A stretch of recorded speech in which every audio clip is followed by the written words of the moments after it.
Hi friends, ಇವತ್ತು ನಾವು ಈ ಜಾವಾಸ್ಕ್ರಿಪ್ಟ್ ವಿಡಿಯೋದಲ್ಲಿ ಫಂಕ್ಷನ್ಸ್ ಅಂದರೆ ಏನು, ಅದನ್ನು ಹೇಗೆ ಡಿಫೈನ್ ಮಾಡೋದು, ಹಾಗೆ ಫಂಕ್ಷನ್ ಪ್ಯಾರಾಮೀಟರ್ಸ್ನ ಹೇಗೆ ಆ್ಯಡ್ ಮಾಡೋದು, ಮತ್ತೆ ಒಂದು ಫಂಕ್ಷನ್ನ ಹೇಗೆ ಇನ್ವೋಕ್ ಮಾಡೋದು ಅಥವಾ ಫಂಕ್ಷನ್ನ ಹೇಗೆ ಕಾಲ್ ಮಾಡೋದು ಅಂತ ಕಲಿಯೋಣ ಬನ್ನಿ.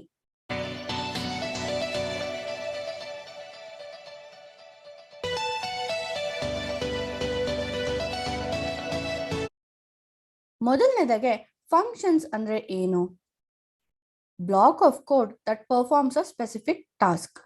ನಾವು ಜಾವಾಸ್ಕ್ರಿಪ್ಟ್ ಅಲ್ಲಿ ಯಾವ್ದಾದ್ರು ಟಾಸ್ಕ್ ನ ಪರ್ಫಾರ್ಮ್ ಮಾಡಬೇಕು ಅಂದ್ರೆ ಅದನ್ನ ಫಂಕ್ಷನ್ಸ್ ಅಲ್ಲಿ ಡಿಫೈನ್ ಮಾಡಬೇಕು.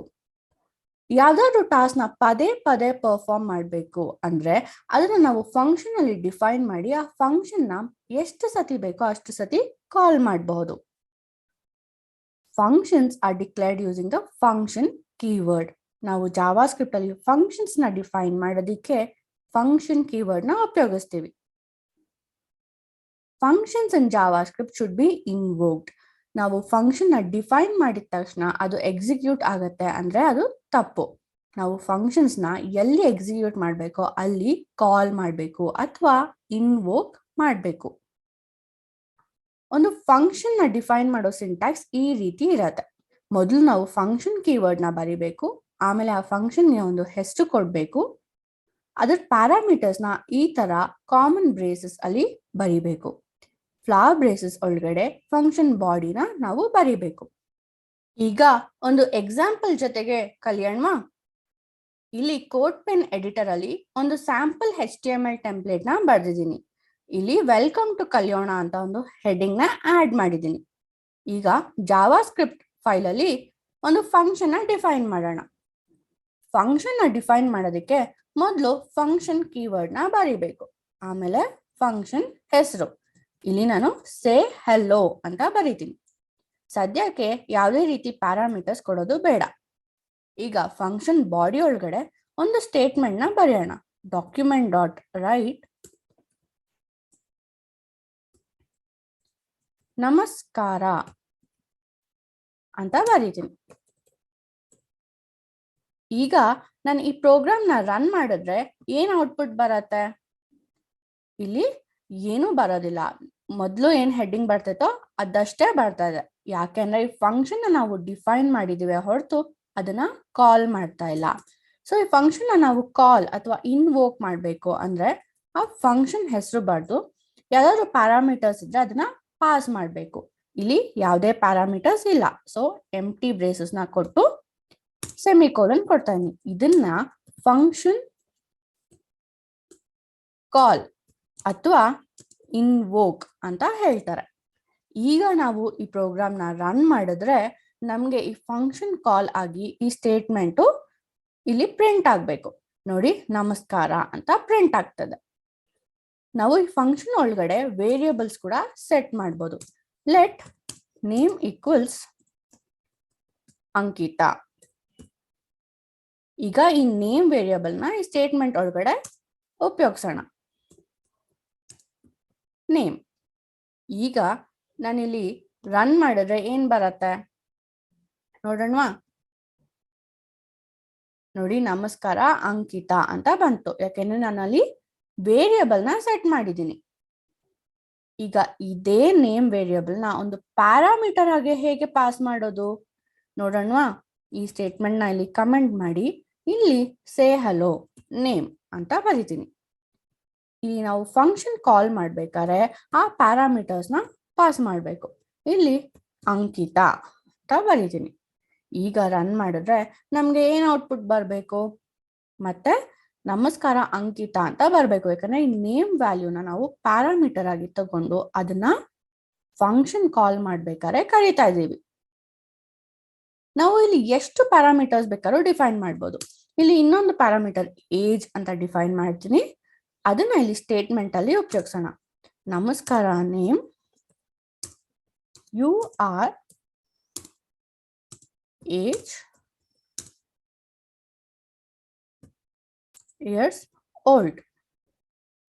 ಇಲ್ಲಿ ನಾನು ಡಬಲ್ ಕೋಟ್ಸ್ ಉಪಯೋಗಿಸಿರೋದ್ರಿಂದ ಇಲ್ಲೂ ಕೂಡ ಡಬಲ್ ಕೋಟ್ಸ್ ಉಪಯೋಗಿಸ್ತೀನಿ. ಆಕ್ಚುಲಿ ಜಾವಾ ಸ್ಕ್ರಿಪ್ಟ್ ಅಲ್ಲಿ ನೀವು ಸಿಂಗಲ್ ಕೋಟ್ಸ್ ಅಥವಾ ಡಬಲ್ ಕೋಟ್ಸ್ ಉಪಯೋಗಿಸ್ಬೋದು. ಈಗ ನಾನು ಫಂಕ್ಷನ್ ಕಾಲ್ ಮಾಡ್ಬೇಕಾದ್ರೆ 2 ಪ್ಯಾರಾಮೀಟರ್ಸ್ ನ ಪಾಸ್ ಮಾಡಬೇಕು, ಒಂದು ನೇಮ್, ಇನ್ನೊಂದು ಏಜ್. ಈಗ ನಾನು ಪ್ರೋಗ್ರಾಮ್ ನ ರನ್ ಮಾಡ್ತೀನಿ. ಏನ್ ಔಟ್ಪುಟ್ ಬರತ್ತೆ? 2 ಪ್ಯಾರಾಮೀಟರ್ ಪಾಸ್ ಮಾಡ್ತಾ ಇರೋದ್ರಿಂದ ನಮ್ಮ ಹೊಸ ಸೆಂಟೆನ್ಸ್ ಪ್ರಿಂಟ್ ಆಗತ್ತೆ. ನಮಸ್ಕಾರ Ankita, you are 25 years old ಅಂತ ಬಂತು. ಇಲ್ಲಿ ನಾನು ಫಂಕ್ಷನ್ ಪ್ಯಾರಾಮೀಟರ್ಸ್ಗೆ ಯಾವುದೇ ರೀತಿ ಟೈಪ್ ನ ಸ್ಪೆಸಿಫೈ ಮಾಡ್ತಾ ಇಲ್ಲ. ಅಂದ್ರೆ ನೇಮ್ ಸ್ಟ್ರಿಂಗ್ ಆಗಿರ್ಬೇಕು, ಏಜ್ ನಂಬರ್ ಆಗಿರ್ಬೇಕು ಅಂತ ಏನು ಸ್ಪೆಸಿಫೈ ಮಾಡ್ತಾ ಇಲ್ಲ. ಜಾವಾ ಸ್ಕ್ರಿಪ್ಟ್ ಅಲ್ಲಿ ನಾವು ಯಾವ ತರ ಪ್ಯಾರಾಮೀಟರ್ ವ್ಯಾಲ್ಯೂನ ಪಾಸ್ ಮಾಡ್ತಿರೋ ಅದೇ ಡಿಫಾಲ್ಟ್ ಆಗಿ ತಗೊಳತ್ತೆ. ಸೊ ಇವಾಗ ಏಜ್ ವ್ಯಾಲ್ಯೂನ ನಂಬರ್ ಆಗಿ ಪಾಸ್ ಮಾಡಿರೋದ್ರಿಂದ ಇದು ನಂಬರ್ ಅಂತ ತಗೊಂತದೆ. ಅದೇ ನಾನು ಸ್ಟ್ರಿಂಗ್ ಅಂತ ಪಾಸ್ ಮಾಡಿದ್ರೆ ಅದು ಸ್ಟ್ರಿಂಗ್ ಆಗಿ ತಗೊಳತ್ತೆ. ಈಗ ಒಂದು ಫಂಕ್ಷನ್ ಒಂದು ವ್ಯಾಲ್ಯೂನ ಹೇಗೆ ರಿಟರ್ನ್ ಮಾಡತ್ತೆ ಅಂತ ನೋಡೋಣ. ಇಲ್ಲಿ ಇನ್ನೊಂದು ಫಂಕ್ಷನ್ ನ ಡಿಫೈನ್ ಮಾಡ್ತೀನಿ. Function odd number 1 number 2. ಇಲ್ಲಿ 2 ಪ್ಯಾರಾಮೀಟರ್ಸ್ ಇದೆ. ನನಗೆ ಈ ಫಂಕ್ಷನ್ 2 ನಂಬರ್ನ ಆಡ್ ಮಾಡ್ಬಿಟ್ಟು ಅದರ ರಿಸಲ್ಟ್ ನ ರಿಟರ್ನ್ ಮಾಡಬೇಕು. ಸೊ num1 ಪ್ಲಸ್ num2 ಅಂತ ಕೊಡ್ತೀನಿ. ಈಗ ಈ ಪ್ಲಸ್ ಸಿಂಬಲ್ ಏನ್ ಮಾಡತ್ತೆ? ನಾವು ಆಪರೇಟರ್ಸ್ ಅಲ್ಲಿ ನೋಡಿದೀವಲ್ವಾ, ಇದು 2 ನಂಬರ್ಸ್ ನ ಆಡ್ ಮಾಡತ್ತೆ. ಸೊ ಈ ಫಂಕ್ಷನ್ ನಾವು ಕಾಲ್ ಮಾಡೋಣ. ಆಡ್ 3, 6 ಅಂತ ಕೊಡ್ತೀನಿ. ಈಗ ನಾನು ಈ ಪ್ರೋಗ್ರಾಮ್ ನ ರನ್ ಮಾಡಿದ್ರೆ ಔಟ್ಪುಟ್ ಏನ್ ಬರಬಹುದು? ನಮ್ಗೆ ಇಲ್ಲಿ 2 ನಂಬರ್ ಆಡ್ ಆಗಿ ಬರ್ಬೇಕು. ಆದ್ರೆ ಇಲ್ಲಿ ಏನು ಚೇಂಜಸ್ ಇಲ್ಲ. ಯಾಕೆ ಅಂದ್ರೆ ನಾವಿಲ್ಲಿ ಯಾವುದೇ ರೀತಿ ಪ್ರಿಂಟ್ ಸ್ಟೇಟ್ಮೆಂಟ್ ನ ಆಡ್ ಮಾಡಿಲ್ಲ. ಸೊ ಈಗ ಪ್ರಿಂಟ್ ಸ್ಟೇಟ್ಮೆಂಟ್ ನ ಆಡ್ ಮಾಡೋಣ. ಡಾಕ್ಯುಮೆಂಟ್ ಡಾಟ್ ರೈಟ್, ಇಲ್ಲಿ ಒಂದು ಟ್ಯಾಗ್ ನ ಡಿಫೈನ್ ಮಾಡ್ತೀನಿ. ಆ ಟ್ಯಾಗ್ ನ ಇಲ್ಲಿ ಕ್ಲೋಸ್ ಮಾಡ್ತೀನಿ.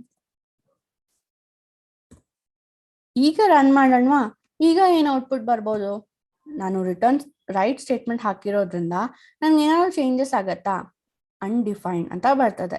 ಯಾಕೆ ಅಂದ್ರೆ ಈ ಫಂಕ್ಷನ್ ಯಾವುದೇ ರೀತಿ ವ್ಯಾಲ್ಯೂನ ರಿಟರ್ನ್ ಮಾಡ್ತಾ ಇಲ್ಲ. ನಮ್ಗೆ ಈ 2 ನಂಬರ್ ಆಡ್ ಆಗ್ಬಿಟ್ಟು ಅದ್ರ ರಿಸಲ್ಟ್ ನ ರಿಟರ್ನ್ ಮಾಡ್ಬೇಕು. ಅದಕ್ಕೆ ನಾವು ರಿಟರ್ನ್ ಅನ್ನೋ ಒಂದು ಕೀವರ್ಡ್ ನ ಉಪಯೋಗಿಸ್ಬೇಕು. ಈಗ ನಾವು ರಿಟರ್ನ್ ಕೀವರ್ಡ್ ನ ಬರ್ದಿದೀವಲ್ವಾ, ಸೊ ಈಗ ಈ ಪ್ರೋಗ್ರಾಮ್ ನ ರನ್ ಮಾಡಿದ್ರೆ ಏನಾಗಬಹುದು ನೋಡಿ? 9 ಅಂತ ಬರ್ತದೆ. ಸೊ 3 + 6 9 ಅಂತ ಬರ್ತದೆ. ನಾವು ಒಂದು ಫಂಕ್ಷನ್ ನ ಡಿಫೈನ್ ಮಾಡಿದ್ಮೇಲೆ ಅದನ್ನ ಎಷ್ಟು ಸತಿ ಬೇಕಾದ್ರೂ ಕಾಲ್ ಮಾಡ್ಬೋದು. ಸೊ ಇಲ್ಲಿ ನಾನು ಮಲ್ಟಿಪಲ್ ಟೈಮ್ಸ್ ಕಾಲ್ ಮಾಡ್ತೀನಿ. ಪ್ರತಿ ಸತಿ ಪ್ಯಾರಾಮೀಟರ್ ವ್ಯಾಲ್ಯೂನ ಬೇರೆ ಬೇರೆ ಕೊಡ್ತೀನಿ. ಇಲ್ಲಿ 11, 7, ಇಲ್ಲಿ 40, 74 ಅಂತ ಕೊಡ್ತೀನಿ. ಈಗ ಈ ರನ್ ಮಾಡಿದ್ರೆ ಏನ್ ಬರತ್ತೆ? ನಾವು ಪ್ರತಿ ಸತಿ ಡಿಫ್ರೆಂಟ್ ಪ್ಯಾರಾಮೀಟರ್ ವ್ಯಾಲ್ಯೂ ಪಾಸ್ ಮಾಡ್ತಾ ಇರೋದ್ರಿಂದ ಪ್ರತಿ ಸತಿ ರಿಸಲ್ಟ್ ಕೂಡ ಬೇರೆ ಬೇರೆ ಬರಬೇಕು. ಈ ರೀತಿ ನಾವು ಫಂಕ್ಷನ್ ನ ವ್ಯಾಲ್ಯೂ ರಿಟರ್ನ್ ಮಾಡೋ ತರನು ಸ್ಪೆಸಿಫೈ ಮಾಡಬಹುದು. ಈಗ ನಾವು ಫಂಕ್ಷನ್ ಡೆಫಿನೇಷನ್ ನ ಜಾವಾಸ್ಕ್ರಿಪ್ಟ್ ಫೈಲ್ ಅಲ್ಲಿ ಬರ್ದಿದ್ದೀವಿ. ಹಾಗೆ ಫಂಕ್ಷನ್ ನ ಕಾಲ್ ಮಾಡೋದು ಕೂಡ ಜಾವಾಸ್ಕ್ರಿಪ್ಟ್ ಫೈಲ್ ಅಲ್ಲೇ ಮಾಡ್ತಿದ್ದೀವಿ. ಎಷ್ಟೊಂದ್ ಸತಿ ನಾವು ಫಂಕ್ಷನ್ ಕಾಲ್ ನ HTML ಅಲ್ಲಿ ಮಾಡ್ಬೇಕಾಗತ್ತೆ. ಅದ್ರದ್ದು ಒಂದು ಎಕ್ಸಾಂಪಲ್ ನೋಡೋಣ. ಇಲ್ಲಿ ಒಂದು ಫಂಕ್ಷನ್ ನ ಡಿಫೈನ್ ಮಾಡ್ತೀನಿ. Function exit message parameter name ಅಂತ ಹೇಳಿ ಬಾಡಿ ಒಳಗಡೆ document dot right H3 tag define ಮಾಡೋಣ, ಒಂದು ಹೆಡ್ಡಿಂಗ್ ತರ. ಥ್ಯಾಂಕ್ ಯು, ಇಲ್ಲಿ ನೇಮ್ ಪ್ರಿಂಟ್ ಆಗಲಿ, ಪ್ಲಸ್ ಫಾರ್ ವಿಸಿಟಿಂಗ್ ಕಲಿಯೋಣ. ಇಲ್ಲಿ H3 ಟ್ಯಾಗ್ ನ ಕ್ಲೋಸ್ ಮಾಡಬೇಕು. ಈ ತರ ಸೆಂಟೆನ್ಸ್ ನೀವು ಹೆಂಗ್ ಬೇಕೋ ಹಂಗೆ ಬರಿಬಹುದು. ನಾನಿಲ್ಲಿ ಎಕ್ಸಾಂಪಲ್ ಆಗಿ ಬರೆದಿದ್ದೀನಿ. ಈಗ ಈ ಎಕ್ಸಿಟ್ ಮೆಸೇಜ್ ನ ಇಲ್ಲಿ HTML ಅಲ್ಲಿ ಕಾಲ್ ಮಾಡಬೇಕು. ಸೊ ಒಂದು ಬಟನ್ ಡಿಫೈನ್ ಮಾಡ್ತೀನಿ. ಬಟನ್, ಆ ಬಟನ್ ಟ್ಯಾಗ್ ನ ಕ್ಲೋಸ್ ಮಾಡೋಣ. ಹಾಗೆ ಒಂದು ಬ್ರೇಕ್ ಟ್ಯಾಗ್ ನ ಕೂಡ ಇಲ್ಲಿ ಆಡ್ ಮಾಡ್ತೀನಿ. ಈ ಬಟನ್ಗೆ ಒಂದು ಹೆಸರು ಕೊಡೋಣ, ಎಕ್ಸಿಟ್ ಅಂತ. ಇಲ್ಲಿ ಆಟ್ರಿಬ್ಯೂಟ್ ಆನ್ ಕ್ಲಿಕ್ ಈಕ್ವಲ್ಸ್ ಆ ಮೆಸೇಜ್ ನ ಬರೀತೀನಿ, ಎಕ್ಸಿಟ್ ಮೆಸೇಜ್ ಸಾರಿ ಆ ಫಂಕ್ಷನ್ ನ ಕಾಲ್ ಮಾಡ್ತೀನಿ. ಇಲ್ಲಿ ಒಂದು ಪ್ಯಾರಾಮೀಟರ್ ಪಾಸ್ ಮಾಡ್ಬೇಕಲ್ವಾ, ಸೊ ಅಂಕಿತ ಅಂತ ಪಾಸ್ ಮಾಡ್ತೀನಿ, ನೇಮ್ ಪ್ಯಾರಾಮೀಟರ್. ಇಲ್ಲಿ ಏನ್ ಮಾಡ್ತಾ ಇದೀನಿ, ಒಂದು ಬಟನ್ ನ ಡಿಫೈನ್ ಮಾಡಿದೀನಿ. ಸೊ ಅದು ಕ್ಲಿಕ್ ಮಾಡಿದ್ರೆ ನನಗೆ ಈ ಮೆಸೇಜ್ ಎಕ್ಸಿಕ್ಯೂಟ್ ಆಗ್ಬೇಕು. ಈಗ ಪ್ರೋಗ್ರಾಮ್ ನ ರನ್ ಮಾಡೋಣವಾ? ರನ್ ಮಾಡಿದ್ರೆ ನಮ್ಗೆ ಏನ್ ಬರುತ್ತೆ, ಒಂದು ಎಕ್ಸ್ಟ್ರಾ ಮೆಸೇಜ್ ಬರ್ತಾ ಇದೆ, ಸಾರಿ ಬಟನ್ ಬರ್ತದೆ. ಸೊ ಈ ಬಟನ್ ನ ಕ್ಲಿಕ್ ಮಾಡಿದ್ರೆ thank you Ankita for visiting ಕಲಿಯೋಣ, ಈ ಫಂಕ್ಷನ್ ಕಾಲ್ ಆಗಿ ನಾವು ಇಲ್ಲಿ ರೈಟ್ ಸ್ಟೇಟ್ಮೆಂಟ್ ಅಲ್ಲಿ ಏನ್ ಬರ್ದಿದೀವೋ ಅದು ಪ್ರಿಂಟ್ ಆಗ್ತಾ ಇದೆ. ಈ ರೀತಿ ನೀವು ಜಾವಾಸ್ಕ್ರಿಪ್ಟ್ ಫಂಕ್ಷನ್ ನ HTML ಅಲ್ಲಿ ಕೂಡ ಕರಿಬಹುದು. ಈಗ ನಿಮ್ಗೆ ಒಂದು ಫಂಕ್ಷನ್ ಹೇಗೆ ಡಿಫೈನ್ ಮಾಡೋದು, ಪ್ಯಾರಾಮೀಟರ್ಸ್ ಹೇಗೆ ಸೆಟ್ ಮಾಡೋದು, ಹಾಗೆ ಅದನ್ನ ಹೇಗೆ ಇನ್ವೋಕ್ ಮಾಡೋದು ಅಂತ ಗೊತ್ತಾಯ್ತಲ್ವಾ? ನೀವು ನಮ್ಮ ವೆಬ್ಸೈಟ್ kaliyona.com ನ ವಿಸಿಟ್ ಮಾಡಿದ್ರೆ ಅಲ್ಲಿ ಜಾವಾಸ್ಕ್ರಿಪ್ಟ್ ಜೊತೆಗೆ HTML ಮತ್ತೆ CSS ಕೋರ್ಸ್ಗೂ ಎನ್ರೋಲ್ ಆಗ್ಬೋದು. ಈ ಕೋರ್ಸ್ ನ ನೀವು ಕಂಪ್ಲೀಟ್ ಮಾಡಿದ್ರೆ ನಿಮ್ಗೆ ಕೋರ್ಸ್ ಕಂಪ್ಲೀಷನ್ ಸರ್ಟಿಫಿಕೇಟ್ ಕೂಡ ಸಿಗತ್ತೆ. ಹಾಗೆ ನೀವು ನಮ್ಮ ಯೂಟ್ಯೂಬ್ ಚಾನಲ್ಗೆ ಸಬ್ಸ್ಕ್ರೈಬ್ ಆಗೋದನ್ನ ಮರಿಬೇಡಿ. Thank you.